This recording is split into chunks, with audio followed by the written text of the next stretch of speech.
আগে গুলো দেখানো হচ্ছে। স্যাম্পল কালেকশন করতে আমাদের কি কি জিনিস লাগবে? একটা আইস বক্স লাগবে, হ্যাঁ, পেটি ডিশ লাগবে, এই যে পেপার ব্যাগ লাগবে, হ্যাঁ, স্ক্রু ক্যাপ টেস্ট টিউব লাগবে, এই সোয়াব লাগবে, হ্যাঁ, এই সোয়াব, এগুলো সোয়াব, আর কাশি, ফরসেপ, স্কালপে, হ্যাঁ, এগুলো যন্ত্রপাতি লাগবে। তাই আমাদের তো আসলে সকালে মুরগি এনে দেখাইতাম, কিন্তু সকালে লোক এখন আসেনি, বুঝলেন? তারপর মুরগি থেকে আমরা মুরগির মুখে থেকে আমরা, হ্যাঁ, লার্ভা নেই, হ্যাঁ, লার্ভা নিলে এটা নিয়ে আমরা আবার এই যে নিউট্রিয়েন্ট ব্রথে রাখতে হয়, হ্যাঁ, রাখে ইনকিউবেটরে দিলে ব্যাকটেরিয়া গ্রো করবে।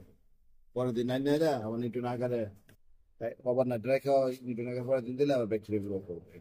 এটাও রাখে দিতে হবে। আবার ক্রয়কার থেকে, মুরগি ক্রয়কার থেকেও স্যাম্পল কালেকশন করা যায়, ওটা আবার এই যে এইগুলোর মাধ্যমে করা যাবে। আর যদি লিভার কলিজা টলিজা করেন তাহলে কাশি লাগবে, হ্যাঁ, ফরসেপ লাগবে ধরার জন্য, এগুলা করার জন্য এগুলা লাগবে। আর যদি গরুর স্যাম্পল কালেকশন করি তাহলে faecal sample, faecal sample collection করতে হবে। ওটা আপনি হাত দিয়েও করতে পারেন, আবার এর সব দিয়েও করতে পারেন। মুখে থেকে করলে সব দিয়ে করতে হবে, মানুষের মুখে থেকে করলে আপনি সব দিয়ে করতে হবে, হাত মানুষের হাত থেকে করলে আবার সব দিয়ে করতে হবে, হ্যাঁ, সব দিয়ে নিয়ে নিয়ে এটা এটা এবার আবার সব যাই করি সব আমাদের এইখানে রাখতে হবে। হাতে কি প্রাইস কাটছে ঘষা দিলে আসবে নাকি ডিজাইন হবে? ওটা পিছনে এটা এটা বিছানা থাকবে, এটা নর্মাল স্যালাইন দিয়ে বিছানা থাকবে, তারপরে এটা বসা দিলে এটা আপনার হাতে যে ব্যাকটেরিয়া আছে ব্যাকটেরিয়া চলে আসবে।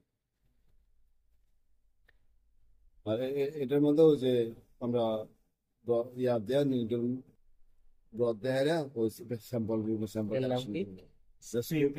Screw cap test tube, test tube. আর যদি আমরা ব্লাড সংগ্রহ করি তাহলে সিজার্স লাগবে, হ্যাঁ, সিরিঞ্জ লাগবে। আমরা যদি অনেক দূরে থেকে স্যাম্পল সংগ্রহ করি চট্টগ্রাম থেকে, তাহলে সময়টাও ডিস্টেন্সটা করতে হবে, তখন এখানে আইস বক্স ইউজ করতে হবে। আইস বক্স ইউজ করে দূরে থেকে নিয়ে আসতে হবে। আর কাছাকাছি হলে আইস বক্স দিলে ভালো, না দিলেও হাতে হাতে নিয়ে আসা যায়। যেমন নদীর পানি, তাই এগুলো আপনাদের সংগ্রহ করতে হইতে পারে। নদীর পানি, ওই গরু থেকে স্যাম্পল, মুরগির লার্ভা, মুরগির কয়েকার থেকে স্যাম্পল, এইগুলা কাজ করতে হবে, নিজেদেরই কাজ করতে হবে। সম্ভবত ম্যাডাম এগুলা কাজ দিবে আপনাদের করার জন্য। আরো কয়েকটা ক্লাস গেলে মিডিয়া টিডিয়া ক্লাস গেলে আপনাদের এই স্যাম্পল কালেকশন করবে দিবে। তুমি এই ছিল তো সারা সুখ সারা এসে আমরা পরবর্তী লেকচার দিবে। কি হলো আরেকটা হলো আমাদের আমরা স্যাম্পল কিভাবে কালেকশন করি, হ্যাঁ, ওটা, হ্যাঁ, স্যাম্পল কালেকশন করার জন্য কি কি জিনিস লাগবে? হ্যাঁ, সিজার্স, ফরসেপ, স্কালপেল, পেটি ডিশ, আইস বক্স লাগবে, পেপার ব্যাগ লাগবে, সোয়াব লাগবে, হ্যাঁ, টেস্ট টিউব লাগবে, সাধারণ টেস্ট টিউব লাগবে, হ্যাঁ, এইগুলো সবই আমাদেরকে স্টেরিলাইজ করে নিতে হবে। আগে প্রথমে সবগুলো স্টেরিলাইজ করা থাকতে হবে। স্টেরিলাইজ ছাড়া হতে কোনো কিছু কাজ করা যাবে না। ব্যাকটেরিয়া সব স্টেরিলাইজ করে তারপর আমরা ফিল্ডে গিয়ে স্যাম্পল কালেকশন করি। তো মনে করেন একটা মুরগির মুখে থেকে লার্ভা সংগ্রহ করবেন, তখন এই সবের মাধ্যমে মুখে লাড়া টাড়া দিলে এই সব এটা আমরা নিউটন পথে দিয়ে দিই, দিয়ে দিলে এটা ওভারনাইট ইনকিউবেটর রাখলে ব্যাকটেরিয়া গ্রো করবে।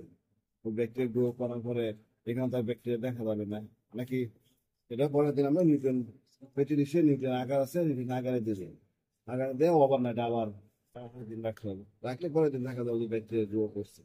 2 দিন কালচার করা লাগবে।